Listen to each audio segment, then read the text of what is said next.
Football বিশ্বের অন্যতম শক্তিশালী দল আর্জেন্টিনার আবারও দেখিয়ে দিল তারা শুধু একজন তারকার উপর নির্ভরশীল নয়।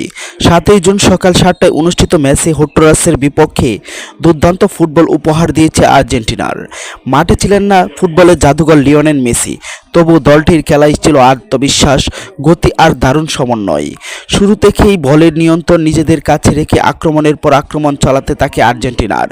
প্রথমার্ধে আর্জেন্টিনার খেলোয়াড়রা বুঝিয়ে দেন তারা জয়ের জন্যই মাঠে নেমেছে। একের পর এক সুযোগ তৈরি করে অবশেষে প্রতিপক্ষের জালে বল জড়িয়ে এগিয়ে যায় দলটি।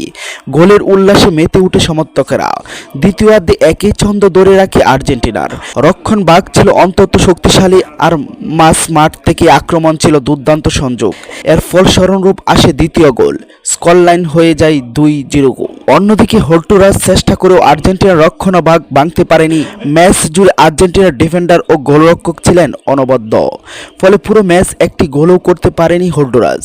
এই ম্যাচের সবচেয়ে বড় বার্তা হলো মেসি না থাকলেও আর্জেন্টিনা এখন একটি পূর্ণাঙ্গ দল। তারা শিখে গেছে কিভাবে দলগত ফুটবল খেলতে হয়, কিভাবে চাপের মুহূর্তে নিজেদের সামনে নিতে হয়, আর কিভাবে জয়ের পথ খুঁজে বের করতে হয়। একসময় অনেকেই ভাবতেন মেসি ছাড়া আর্জেন্টিনা যেন অসম্পূর্ণ, কিন্তু আজকের এই পারফরম্যান্স যেন সেই ধারণা জবাব দিল। নতুন প্রজন্মের খেলোয়াড়রা এখন দায়িত্ব নিতে শিখেছে। তারা জানে দেশের জার্সির মর্যাদা কিভাবে ধরে রাখতে হয়।